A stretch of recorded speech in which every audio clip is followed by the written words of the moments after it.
భక్త కన్నప్ప. ఏంటి ఈ కన్నప్ప ఈ మధ్య బాగా ట్రెండింగ్ అయ్యాడు. ఈ కన్నప్ప గురించి ఏం చెప్తాననుకున్నారా? ఆ జోలికే నేనెళ్ళను.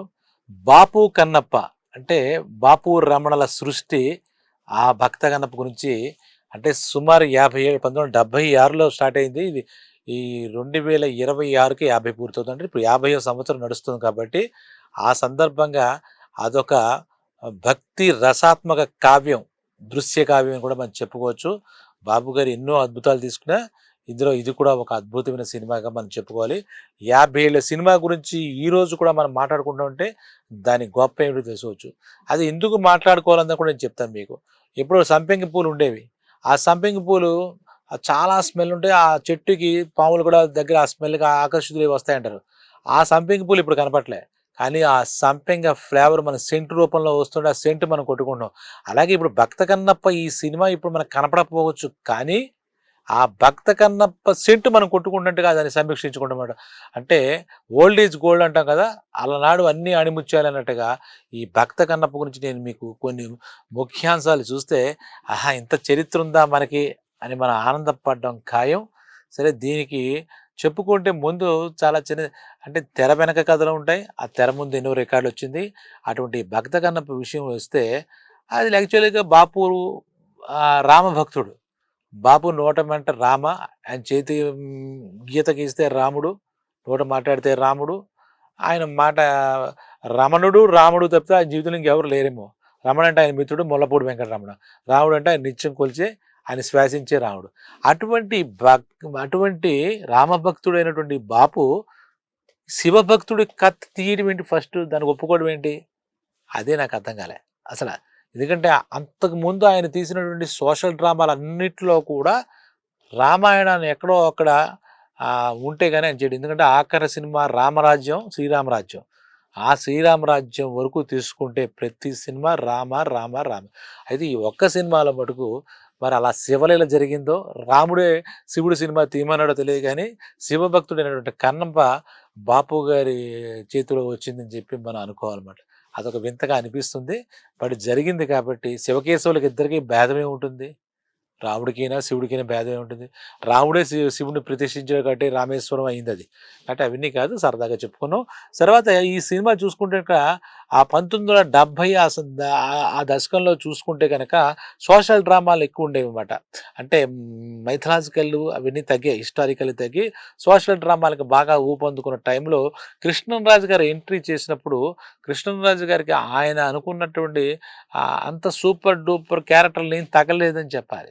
ఒక రకంగా సహాయ నటుడు అంటే సెకండ్ హీరో కిందో, లేదంటే కొన్ని క్యారెక్టర్‌లో విలన్ల కిందో, లేదా 'చిలకా గోరింక' అనే ఒక సినిమాతో ఇండస్ట్రీ ప్రవేశం చేసినా, అప్పటిదాకా రానప్పుడు ఆయన ఏం చేశారంటే ఆయన బ్రదర్ సూర్యనారాయణ రాజు గారు అంటే ఇప్పుడు మన పాన్ ఇండియా స్టార్ 'ప్రభాస్' వాళ్ళ నాన్నగారు అంటే సొంత తమ్ముడు కృష్ణరాజు గారికి ఇద్దరు కలిసి మనం ఒక సంస్థ పెట్టుకుందాంరా మనకు సరైన క్యారెక్టర్స్ రావట్లేదు. మనకు సరైన గుర్తింపు రాలేదు అని అనుకున్నప్పుడు మొట్టమొదట ఒక సినిమా తీశారు వాళ్ళు 'కృష్ణవేణి'. వాళ్ళిద్దరూ కలిసి ఒక బ్యానరు క్రియేట్ చేసి 'కృష్ణవేణిని' ఒక సినిమా తీశారు. 'మధుసూదనరావు' గారి డైరెక్ట్‌లో కృష్ణరాజు గారు, వాణిశ్రీ వాళ్ళొక పేరుగా. చేస్తే ఆ సినిమా చాలా సూపర్ డూపర్ హిట్ అయింది. ఇది 74లో అనుకుంటా. ఆ 74 తర్వాత ఇలా కాదు కృష్ణరాజు గారంటే చాలా 6 అడుగుల ఆజానుబాహుడులో ఉంటాడు. మంచి అంటే ఆయనకి మొఖంలోనే, కళ్ళల్లోనే రౌద్రరసం అంటే రౌద్రం. ఆ నవరసాల రౌద్రాన్ని పోషించడంలో ఆయన అందివేసిన చేయమాట దిట్ట. అందుకే ఆయన రెబెల్ స్టార్ అంటారు. రెబెలిజం ఎక్కువనమాట ఆయన దాంట్లో. ఆయన 'బెన్-హర్', 'టెన్ కమాండ్‌మెంట్స్' అంటే హాలీవుడ్ సినిమాలు చూసినప్పుడు ఆ ప్రభావం ఉండడంతో మనం కూడా ఇలాంటి సినిమా ఎందుకు చేయకూడదు? ఇలాంటి వాల్యూస్‌తో ఎందుకు చేయకూడదు? టెక్నికల్ వాల్యూస్ గాని, విజువల్ వాల్యూస్ గాని అని చెప్పేసి ఆ కృష్ణరాజు గారు అలా ఆలోచించినప్పుడు ఆయనకి సోషల్ సినిమా కాకపోయినా, ఈ రౌద్ర రసాత్మకం కాకపోయినా అప్పటికే కన్నడ కంఠీరవ 'రాజ్ కుమార్' గారు కన్నడలో ఈ కన్నప్ప చరిత్ర తీశారు. 'బెడరే కన్నప్ప' ఏదో. అది కాళహస్తీశ్వర మహత్యం ఆధారంగా మొత్తం ఒక చాలా విప్లవాత్మకమైనటువంటి భక్తి సినిమా అది ఇంకా మాట్లాడితే. ఆ 'రాజ్ కుమార్' గారి జీవితంలోనే ఒక మైలురాయిగా నిలిచిపోయిన సినిమా వస్తే, దాన్ని తీసుకొని ఒక సినిమా తీయాలని ఆలోచిస్తే, ఆ కన్నప్ప సినిమా మనమెందుకు చేయకూడదనుకున్నారు. ఈ 'గోపీకృష్ణ' ఫిల్మ్ బ్యానర్ మీద ఆయన ఎందుకు చేయకూడదు అనుకున్నప్పుడు, ఫస్ట్ సినిమా పెద్ద హిట్ అయింది. దాంతో మంచి ఊత వచ్చింది.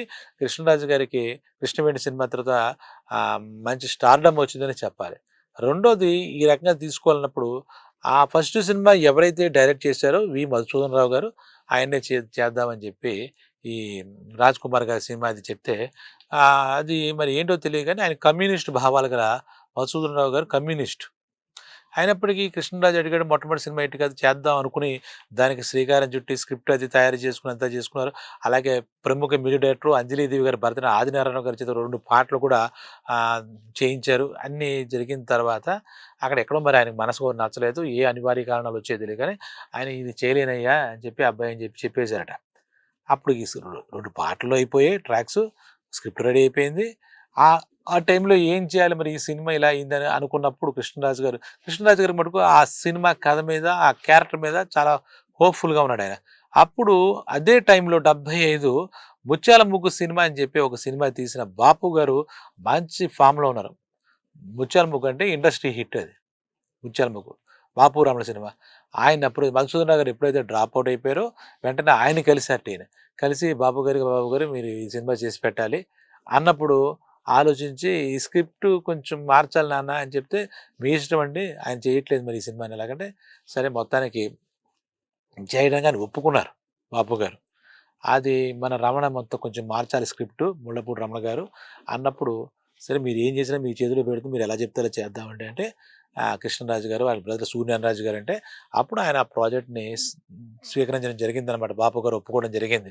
అప్పుడు ఎప్పుడైతే ఈ మధుసూదన్ రావు గారు చేయట్లేదు ఆదినారాయణరావు గారు అని చెప్పాం కదా మ్యూజిక్ డైరెక్టర్ గారు, ఆయన మంచి మ్యూజిక్ డైరెక్టర్ గారు.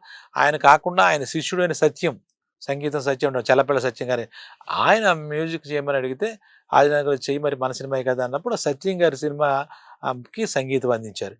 ఈ రకంగా మొత్తం మీద ఆ ప్రాజెక్ట్ రూపకల్పన జరిగిందనమాట.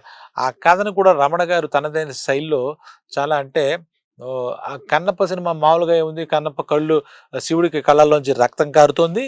ఆ కన్ను దగ్గర అతని భక్తుడైనటువంటి ఈ తిన్నడు అనేవాడు కళ్ళు 2 ఇచ్చాడు, కుడి కన్ను ఇచ్చాడు. అప్పుడు ఎడం కన్ను నుంచి కడితే అక్కడ కాలు పెట్టి మార్కు కోసం ఆనవాళ్ళ కోసం రెండో కన్ను కూడా పెకలించుకోకపోతుంటే పరమశివుడు ప్రత్యక్షం అనేది చిన్నగా సింపుల్గా సింగిలేను.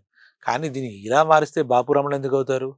దాన్ని చాలా చాలా చాలా సినిమా పరంగా స్క్రీన్ ఇప్పిలే కథనం అంతా ఆయన మార్చుకుని ఎక్కడో మనకి కిరాతార్జునీయం అని చెప్పి ఒక ఘటన ఉంటుంది మన మహాభారతంలో. అంటే అర్జునుడు పాశుపతాస్త్రం సంపాదించుకున్నప్పుడు శివుడికిను ఈయనకి మధ్యనటువంటి ఆ సంఘర్షణ కానీ అక్కడ శివుడు ఏ రకంగా అనుగ్రహించాడు, శివుడు అర్జునుడు ఎలా మోక్షం చేశాడు, శివుడు ఆ టైంలో అర్జునుడికి పాశుపతాస్త్రం ప్రసాదించను కదా, నేను నీకు నెక్స్ట్ జన్మలో తినడని నువ్వు మళ్ళా పుడతావు భక్తుడిగా, అప్పుడు నీకు మోక్షం ఇస్తాడని చెప్పినట్టుగా ఆ ఘట్టంతో ఈ సినిమాని తీసుకుని అర్జునుడి దగ్గర నుంచి ఈ సినిమా తీసుకొచ్చారు. అర్జునుడే ఈ జన్మలో తిన్నడుగా పుట్టాడు అనేది ఇక్కడ మన కథనం.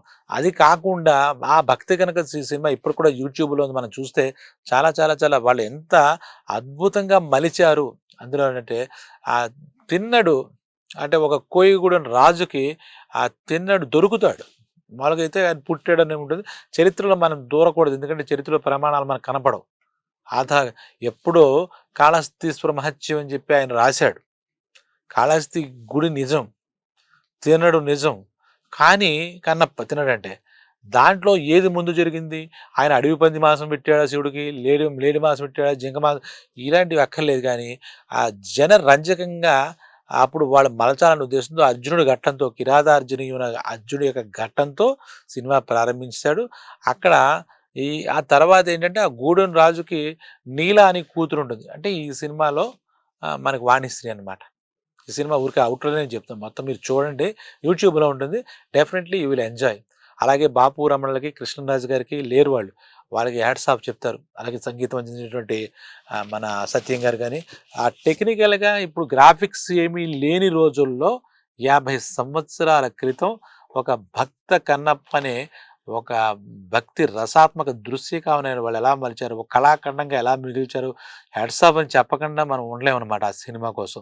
సరే అది పక్కన పెడితే అందులో కూడా అంటే ఇప్పుడు చెప్పాను కదా హీరోటిక్ ఒక రౌద్ర రసంలో మాస్టర్ 6 అడుగుల ఆజానుభానుడు కృష్ణరాజు గారు ఉంటే అక్కడ చప్పచప్పకి ఏం తీస్తాడైనా సినిమాని. సో అక్కడే శ్రీధర్ అని చెప్పి ముత్యాల ముగ్గులో మెయిన్ హీరో బాపు గారు సినిమా ముత్యాల ముగ్గులో అతను కూడా మల్లన్న అనే ఒక పాత్ర, ఆ గూడెంలో మల్లన్న అనే పాత్ర పెట్టడం. ఈ గూడెం రాజు కూతురు నీల అంటే వాణిశ్రీకి ఎవరితో పెళ్లి చేయాలి అన్నప్పుడు వాళ్ళిద్దరి మధ్య కుస్తీ పోటీలు అంటే మల్ల యుద్ధం పెట్టి ఎవరు గెలిస్తే వాళ్ళు ఈ నీల అంటే వాణిశ్రీని పెళ్లి చేసుకో అని చెప్పడం. ఈ ఘట్టం కూడా చాలా రసాత్మకంగా ఉంటుంది. చాలా మంచి గూస్ బంప్స్ తీసుకొచ్చేది. అయితే ఇక్కడ ఏం జరుగుతుందంటే మన అంతకుముందు మిగిలిన కథల్లో వింటే కనుక చాలా కథల్లో కన్నప్ప చరిత్రలో అతను తల్లిదండ్రులు భక్తులు ఆ శివానుగ్రహం వల్ల చిన్నప్పటి నుంచి వీళ్ళు భక్తి తత్పరత పెరిగిందన్నట్టుగా మనం కొన్ని విన్నాం. అయితే ఇందులో ఈ కన్నప్ప ఎవడైతే ఉంటాడో బాపు గారి సినిమాలో ఆ కన్నప్ప వచ్చేసేసి నాస్తికుడు. దేవుడు లేడు, ఏమీ లేదు, ఏమీ లేదు అని చెప్పే మనిషి. ఆ గూడెంలో మల్ల యుద్ధం జరుగుతుంది మల్లన్నకిను తిన్నడికి. ఆ జరిగినప్పుడు మల్లన్నని ఓడించి తిన్నడు ఈ నీల అనే ఆవిడని గూడెం రాజుగారి కూతుర్ని గూడెం నాయకుడు కూతుర్ని సొంతం చేసుకుంటాడు, పెళ్లి చేసుకుంటాడు. పెళ్లి చేసుకున్న తర్వాత ఆ గూడెం ప్రజల ఆచారం ప్రకారం అక్కడ అమ్మవారు ఉంటారు ఆ గూడెంలో. ఆ అమ్మవారికి నమస్కారం చేసుకోమన్నప్పుడు ఈయన నచ్చదు. నచ్చకుండా పెళ్లి చేసుకుని ఆ చెప్పినటువంటి ఆ అమ్మాయి నీళ్ళని తీసుకుని గబగబా బయటికి వెళ్ళిపోతాడు. అక్కడ ఇంకా వాళ్ళకేంటి బోయిరాజులు ఈ కోయి వాళ్ళు వీళ్ళు కాబట్టి కోయిరాజులు కాబట్టి పేట ఒకటే చెప్తే తిన్నాడు, గెలుచుకున్నాడు, అమ్మాయిని పెళ్లి చేసుకున్నాడు, నమస్కారం చేయనన్నాడు. అక్కడి నుంచి సరాసరి వెళ్ళిపోతున్నప్పుడు అక్కడ ఎక్కడో మధ్యలో శివ సాక్షాత్కారం జరిగినట్టు ఒక అడవి పందిని వేటాడుతున్నప్పుడు అలాగే స్వప్నంలో శివుణ్ణి దర్శించినట్టు ఇది మిగిలిన కథ అంతా సారూప్యంగా ఉంటుందన్నమాట.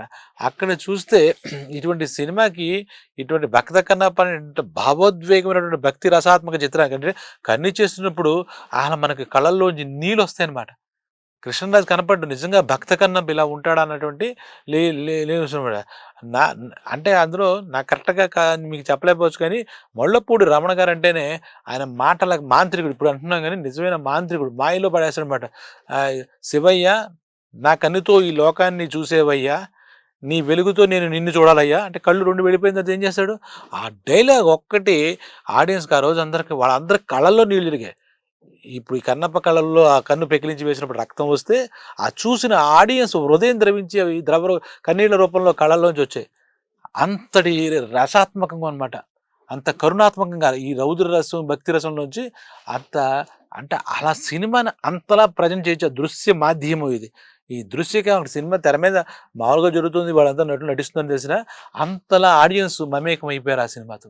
సరే ఈ సినిమా అంటే ఇంత సీరియస్గా ఉంది, ఇక్కడ ఈ విల్లులు బాణాలు వేటలు ఇవన్నీ బాగానే ఉన్నాయి, ఆయన భక్తి అన్నీ బాగున్నాయి. అయితే అందులో ప్రత్యేకించి మనం మాట్లాడుకోవాల్సిన విషయం ఏంటంటే ఆ సినిమా పాటలు కూడా ఈ రోజు కూడా ప్రతి ఇంట మారుమోగుతూ ఉంటాయి. ముఖ్యంగా శివరాత్రి లాంటి పర్వదినాలు చూస్తుంటే ఈ పాట వింటే మీరు కూడా శివ శివ శంకర భక్తవ శంకర అనే ఒక పాట ఉంటుంది అద్భుతంగా. నేను చెప్పేది శివ శివ శంకర భక్తవ శంకర, అది అప్పుడు ఆ పాటలకు అప్పుడులోనే కొత్తగా వచ్చినటువంటి గాత్రం వి రామకృష్ణ అని చెప్పేసి ఆయన పాడారు ఆ సినిమాలో పాటలు. ఆ పాట శివ శివ శంకర భక్తవ శంకర అనేది నిజంగా ప్రతి ఇంటా ఉంటుంది. అలాగే అందులో మనకి ఈ పాట గురించి ఎన్నియలో చందమామ అని ఒక పాట డ్యూయట్ వాణిశ్రీకి మధ్య పాట. ఇది చాలా ఇన్స్పైరింగ్ అంటే దీని వెనకాల ఒక కథ ఉందన్నమాట. అది పట్టపగలు తీసారట. ఏంటిది బ్యాక్గ్రౌండ్ ఏంటి, పౌర్ణమిలో తీయాల్సిన పాటని పట్టపగలు తీశారు. అంటే ఆ కెమెరా వాళ్ళు ఎంత మాయాజాలం చేశారో మనకు అర్థం. ఈ సినిమాకి విఎస్ఆర్ స్వామి గారి ఫోటోగ్రఫీ అయితే ఇప్పుడు తర్వాత ఇద్దరు ఫేమస్ సినిమాటోగ్రఫర్స్ ఉన్నట్టు ఎస్ గోపాల్ రెడ్డి గారు, ఎం రఘు, ఇంకో ఆయన ఎవరో ఉన్నట్టున్నారు. వీళ్ళు దానికి అసిస్టెంట్స్గా కూడా చేశారు. అంటే సెకండ్ యూనిట్ కింద వాటి కింద ఆ సినిమాతో. ఎంత గొప్ప విశేషాలు ఈ సినిమాలో ఉన్నాయన్నమాట, దాగున్నాయన్నమాట. ఆ తర్వాత అందులో పనిచేసిన వాళ్ళంతా ప్రతిభావంతులంతా కూడా చాలా పెద్ద పెద్ద టెక్నీషియన్లుగా ఎదిగారు భగవంతుడి దయ వల్ల, ప్రేక్షకుల ఆశీర్వచనం వల్ల. ఇంకా చెప్పుకుంటే ఎన్నియలో చందమామ అనేది ఒకటి, ఆకాశం దించాలా నెలవెంక తుంచాలా సిగలో ఉంచాలని ఒక పాట ఉంటుంది. అసలు ఏమిటో అంటే ఒక ప్రేమ గీతంలో ఇలా మాట్లాడుకోవచ్చు ఆ యువకులు. అది కృష్ణరాజు గారు వాణిజ్య మీద ఉంటుంది. ఆ పాట వింటున్నప్పుడు ఆ కృష్ణరాజు గారి అహావభావాలు కానీ వాణిజ్య ఆ సొగసు కానీ చాలా చాలా చాలా అందులో ఆ పాట వింటే అందులో సాహిత్యం కానీ సంగీతం కానీ పదం పదం అలా తూచి వేశారా, అసలు ఎలా రాశారో ఆరుద్ర గారు మనకు అనే అనుమానం రాక మాందనమాట. ఆ కవులు ఆ సినిమాకి అలాగా వేటూరు గారు రాశారు కొన్ని పాటలు, మన ఈయన ఆరుద్ర గారు రాశారు పాటలు. చాలా అద్భుతం అనమాట. ఇది బాగుంది, ఇది బాగాలేదు అని భక్త కన్నప్పుడు ఏ పాట గురించి కూడా మనం చెప్పలేం. అన్ని పాటలు సందర్భోచితంగా ఇక్కడ ఇక్కడ ఇలా ఇలా ఉంది, ఇలా ఇలా ఉంది, ఇలా ఇలా ఉంది అన్నట్టుగా మనకి ఆ పాటలు కనపడతాయన్నమాట. అసలు నిజంగా అంటే బాపు గారంటే అంత సైలెంట్‌గా ఉంటారు. ఇంతటి ఇలాంటి పాటలు అందిస్తారా? అన్నట్టుగా మనకనిపిస్తుందన్నమాట. కొన్ని పద్యాలుంటాయి. అవన్నీ కూడా వేటూరి గారు రాశారు. 'కిరాతార్జునీయం' గాని, ఇది గాని పద్యాలను కూడా ఈ సినిమాలో అవన్నీ కూడా సినిమాకి ఎసెట్ అవుతాయన్నమాట. అంటే సాహిత్యం ఎసెట్ అవుతుంది. ఇక చెప్పక్కర్లేదు ముళ్ళపూడి వెంకటరమణ గారు. ఆయన ఎక్కడ ఏ సందర్భం దొరికినా ఆయన తన మాటలతో ఆ సందర్భానికి హైప్ క్రియేట్ చేసేస్తారు. ఆహ్, వ బాపు గారు ఈ బాపు గారికి ఎక్కడా కూడా బాపు గారు ఇబ్బంది పడకుండా ఆయన మాటలతో ఎక్కడ ఎంత కావాలి, ఏ రసం కావాలో కూడా అలా ఒక డిక్షనరీలాగా ఉంటుంది. అలాంటిది అందిందంటే ఇంక వాళ్ళిద్దరిది ఒకటే అంటే వాళ్ళ దృష్టి ఎప్పుడు ఒకటే ఉంటుందనమాట. కళ్ళు 2 జతలు. ఆయనకి 2 కళ్ళు, ఈయనకి 2 కళ్ళైనా దృష్టి మాత్రమే ఒకటుంటుంది. ఆయనకి 2 చెవులు, ఈయనకి 2 చెవులైనా వినికిడి ఒకటే ఉంటుంది. అంటే అంత 2 శరీరాలు ఉన్నా ఒకటే ఆత్మ అంటారే అలా ఉంటారు వాళ్ళు. అలాగే ఇద్దరికి అంతలా ట్యూన్ ఇంక కవల పిల్లలకి కూడా ఉండదేమో. కవల పిల్లలకు కూడా అంతలా ఉండదనమాట. 2 శరీరాలు ఒక ఆత్మలా ఉంటారు. బాపు, రమణ మనం వేరుగా చెప్పుకోలేం. ఈ రోజు కదా పుట్టినప్పటి నుంచి మరి వాళ్ళు అలా ఇలాంటి అద్భుతాలు క్రియేట్ చేయాలని వచ్చారో ఏంటో తెలీదు. అయితే ఈ సినిమాకి బడ్జెట్ విషయంలో కూడా చూస్తే దీనికి 'ఎన్టీ రామారావు' గారు అప్పట్లో ఆయన చాలా సూపర్ స్టార్ కాబట్టి 16,00,000 బడ్జెట్ అంటే ఆయన సినిమాలో అప్పుడు హైయెస్ట్ అట 75, 76లో. ఈ సినిమాకి 20,00,000 వెచ్చించారు. నిజంగా హెడ్స్ ఆఫ్ టు కృష్ణరాజు గారు అండ్ ఆయన బ్రదర్ సూర్యనారాయణ గారు. ఇప్పుడు ఆయన లేరు. ఇద్దరు లేరు పాపం అన్నదమ్ములు. కానీ 20,00,000 కూడా ఇచ్చి రిస్క్ చేశారని చెప్పాలి. ఇంకోటి ఈ సినిమా ఎక్కడ తీయాలి? భక్త కన్నప్ప కథంతా కాళహస్తి పరిసర ప్రాంతాల్లో జరిగింది. ఆ స్వర్ణముఖి నదీ తీరంలో. ఈ సినిమాని మటుకు బాపు గారు ఎంచుకున్న ప్రదేశం ఏంటి అంటే, ఇక్కడ గోదావరి పరివాహక ప్రాంతాల్లో పట్టిసీమ అంటారు. పట్టిసీమ అంటారు. పట్టిసీమ అలాగే అడవి ప్రాంతం కావాలి. ఎందుకంటే ఈ తిరునాడు అడవిలోనే వేట అంటే అడవిలోనే వేటాడతారు కదా! అది జంగారెడ్డిగూడెం దగ్గరలో ఉన్నటువంటి బుట్టాయిగూడెం అనే ప్రాంతంలో ఆ అడవి ప్రాంతం. అక్కడి నుంచి 15 కిలోమీటర్ల లోపలికెళ్తే ఫారెస్ట్, రిమోట్ ఫారెస్ట్. అలాగే గూటాలనే ఒక గ్రామం. ఈ బుట్టాయిగూడెంలో ఏం చేశారటంటే, ఆ జనం కోసం ఆ గూడెం సెట్ కన్నప్ప ఏదైతే ఉంటాడో, ఆ గూడెం సెట్ మొత్తం వేశారు. అంటే అక్కడ అమ్మవారి విగ్రహం ఇప్పుడు అంటే మన 'బాహుబలి' అంటే 'రామోజీ ఫిల్మ్ సిటీలో' అటువంటిది ఏదో వేశారు సెట్టు. అలాగే అక్కడ బుట్టాయిగూడెంలో చాలా పక్కా పల్లెటూరు. దానికి ఎటువంటి ఫెసిలిటీ లేదు. ఏదైనా కావాలంటే విజయవాడ వెళ్లి తెచ్చుకోవాల్సిన ఐటెమ్ సినిమాకి సంబంధించిన ఐటెమ్స్.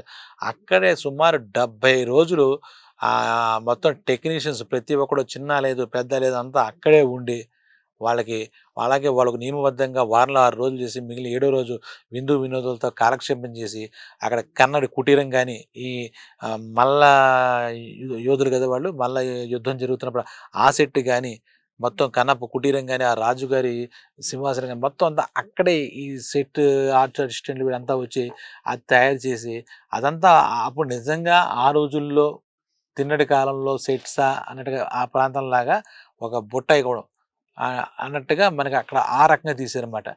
వాళ్ళు ఎక్కడికి న్యూజిలాండ్, స్విట్జర్లాండ్ వాళ్ళు వెళ్ళలే. బుట్టాయిగూడెం పరిసర ప్రాంతాలు కూడా అవి కూడా కాళహస్తి కి మ్యాచ్ అవుతుందనే ఉద్దేశంతో ఆ రకంగా అక్కడ చేశారు. అంటే ప్రొడక్షన్ వాల్యూస్ చాలా కృష్ణరాజు గారు నిజంగా ఆయన పేరుకి తగ్గట్టుగా రాజు గారి మనస్తత్వం వల్ల కాబట్టి వాళ్ళ అన్నదమ్ములు ఇద్దరు కూడా ఎవ్వరికీ ఎటువంటి ఇబ్బంది లేకుండా చాలా అద్భుతంగా ఆ సినిమా పూర్తయ్యేంత వరకు ప్రాణం పెట్టి పనిచేశారని చెప్పాలి. ఇక బాపు రమణులు ఒకళ్ళ కుంచైతే ఒకళ్ళ కలం. అది మనకు తెలిసిందే. ఒకళ్ళు బ్రషు, ఒకళ్ళు పెన్ను. అలాగా ఆయన రంగుల్లో ముంచి, ఈయన సిరాలో ముంచి రాసే మాటలు. ఆ హృదయంలోంచి వచ్చినటువంటి ఆ మాటలు గాని, అలాగే ఆ రచయితలు, గీత రచయితలు రాసిన పాటలు గాని, ఈ సినిమా ఇంకా ప్రత్యేకించి చెప్పుకోవాలంటే కృష్ణరాజు గారు, వాణిశ్రీ అసలు పోటాపడి అంటే అది అసల భక్త కన్నప్ప అంటే ఆఖరి దశలో రియలైజ్ అయిన తర్వాత ఒక నాస్తికుడు రియలైజ్ అయినట్టుగా ఇప్పుడు ఈ 'బాపు కన్నప్ప' సినిమాలో కనపడతాడు. నాస్తికుడు దేవుడు లేడు, ఏమి లేడు, అమ్మవారు ట్రాష్ అన్నట్టుగా ఉండేవాడు. ఆ కన్ను కూడా సమర్పించేంత భక్తిపరుడు ఎలా అయ్యాడనేది ఆ ట్రాన్స్‌ఫర్మేషన్ అది కూడా అద్భుతంగా ఆ చిత్రీకరణ జరిగిందని చెప్పాలి. అందులో కూడా మళ్ళా ఒక మంచి లవ్ ట్రాకు, లవ్ ఎపిసోడ్ వీళ్ళిద్దరి మధ్య. ఆ అమ్మాయిని గెలుచుకోవడం, ఒకసారి మల్ల యుద్ధం, ఒక ఫైట్ సీక్వెన్సు, ఇతను వేటాడడం అడవి పందిని, ఆ మాంసం ఆయనకి సమర్పించడం. తర్వాత ఇందులో ఇంకొకటేంటంటే ముత్యాల ముగ్గుతో రావు గోపాలరావు గారికి చాలా అద్భుతమైనటువంటి పేరొచ్చింది. రావు గోపాల్‌కి స్టార్‌డమ్ వచ్చింది. ఈయనకి కూడా ఆలయ పూజారిగా ఇతను ఆలయ పూజారి అంటే భోగలాలసుడు. భోగాలన్నీ కావాలి. చిన్న క క కన్నింగ్ పర్సన్ ఈ రావు గోపాలరావు. ఆ పాత్రలో అంటే ఒక టైంలో కన్నప్ప మీదే ఈ దొంగతనం ఒకటి బనాయిస్తాడనమాట. అలాంటివన్నీ కూడా రావు గోపాలరావు నటన కూడా మర్చిపోలేం. అలాగే సారథి అనే కమెడియన్ ఉండేవాడు. ఈ తరం వాళ్ళకి తెలియకపోవచ్చు. అతనికి కూడా ఒక మంచి రోలు. అతను కూడా ఒక మంచి బ్రేక్ వచ్చిందని చెప్పాలి. ఆ రకంగా ఈ సినిమాలో ఎన్నో ఎన్నో విశేషాలు. ఈ సినిమా మొత్తంగా చూస్తే ఒక అద్భుతం. ఈ సినిమాలో ఎన్నో అద్భుతాలున్నాయి. మొత్తంగా చూస్తే ఒక అత్యద్భుతం. అలా చెప్తే కరెక్ట్‌గా ఉంటుందనమాట. సో, ఈ 'బాపు కన్నప్ప' సినిమా తెలుగు సినిమా ఇండస్ట్రీలో సువర్ణాక్షరాలతో లిఖించదగ్గ విషయం అనమాట. చూస్తే సినిమా అందరికీ అన్నీ ఫుల్ మీల్ అంటామే. ఒక ఫుల్ మీల్ ఇక్కడ ఒక విందు భోజనం, ఒక పెళ్లి భోజనం ఎలా అయితే ఎంజాయ్ చేస్తామో అలా ఉంటుంది. ఆఖరికి క్లైమాక్స్ వచ్చేసరికి ఆయన కన్నులు సమర్పించాడంటే నిజంగా మన కళ్ళల్లో నీరొస్తుంది. అంత రకంగా హృద్యంగా ఉంటుందన్నమాట. ఎమోషనల్‌గా ఉంటుంది. మనం ఎమోషనల్‌గా ఆ కన్నప్పకి కనెక్ట్ అవుతాం. అలాగే ఆ పరమేశ్వరుడికి కనెక్ట్ అవుతామన్నమాట. సో, ఈ బాపు కన్నప్ప గురించి మీరు విన్నారు కదా! కాబట్టి ఇటువంటి దృశ్య కావ్యాలు ఇప్పుడు థియేటర్‌లో రావు కాబట్టి మీకు ఎక్కడైనా యూట్యూబ్ తదితర వాటిలో దొరికి తీరుతుంది. చూడండి. డెఫినిట్‌గా మీ అందరికీ నచ్చి తీరుతుంది. ఇందులో ఇది నచ్చింది, ఇది నచ్చని ప్రతి అంశం కూడా మిమ్మల్ని గుండెలు తాకుతుందన్నమాట. మీ కళ్ళతో చూసినా గుండెలు తాకుతుంది.